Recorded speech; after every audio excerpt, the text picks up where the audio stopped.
How to fix YouTube comments not showing up. Hello everyone, in this video I'm gonna show you how to fix the problem of YouTube comments not showing up.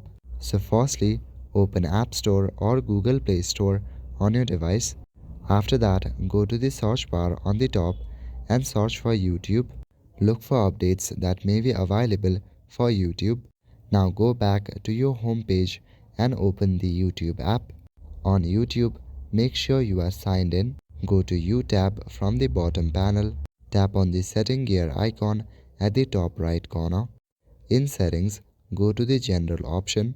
Inside general, look for the option restricted mode. Make sure that this option is not turned on. Now open settings on your device. Inside settings, scroll down and go to the option general. Now select the option iPhone storage. Here look for the app YouTube. Click on the option Offload app to clear any cache that may be available for YouTube. Refresh settings and again open it.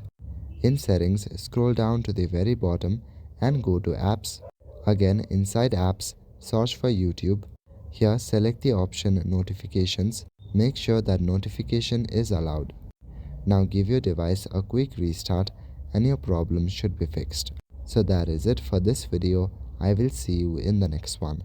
Thank you.